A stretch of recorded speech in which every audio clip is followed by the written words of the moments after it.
Hirugarren bideo honetan, higienerako testa edo PIN testa nola egiten den ikusiko dugu. Beti bezala, data eta testaren azpian atera zaigun portzentaia eta irakurketa egin dugun orduak apuntatuko ditugu. Test hau gutxienez 2 aldiz egin behar da. Egokiena urteko lehen erdian egitea da. Higienerako testa egiteko behar dugun materiala honakoa da. Neurri egokiko plantilla bat, norberak etxean egin dezakena, 50 gelatxo gutxienez kabitzeko modukoa. Orratza fin bat, ninfak zulatzeko, eta errotulagailu bat, lehenengo eta azkeneko gelatxoak behar bezala markatzeko. Pintesta egiteko ume itxiko lauki bat topatuko dugu. Ziurtatuko gara adin egokiko larbak direla. Horretarako batzuk altxako ditugu. Hemen ikusi dugu tarte honetan oraindik larbak daudela, ez dira ninfak bihurtu, begiak ez ditugu ikusten oraindik, beraz lauki honek ez du balio. Beste lauki bat aukeratuko dugu.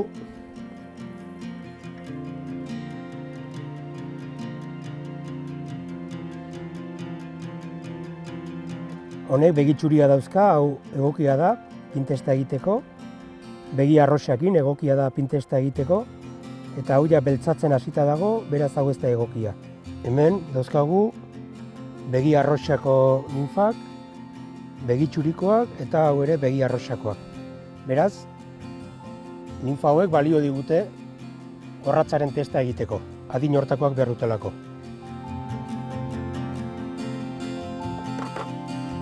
Plantilla hartu eta orratza.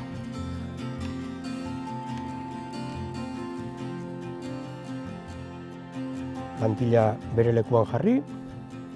Plantilla jarri ondoren lehenengo gelatxoa markatuko dugu eta azkenekoa ere bai. Orratza hartu eta 50 gelatxo zulatuko ditugu goitik beheraino, ondoraino iritsi arte.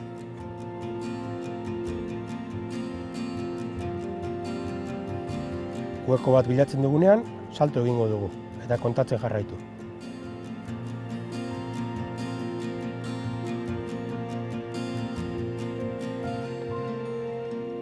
Berrogeita bederatzi, eta hau 50 garrena.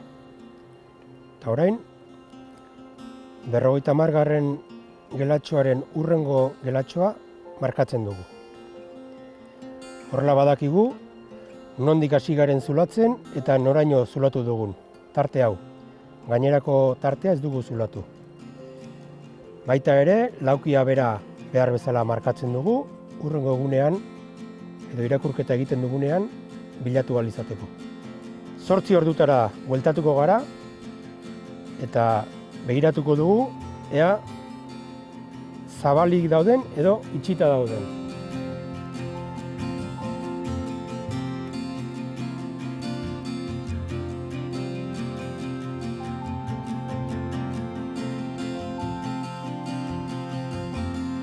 Bakarrik kontatuko ditugu itxita jarraitzen duten gelatxoak.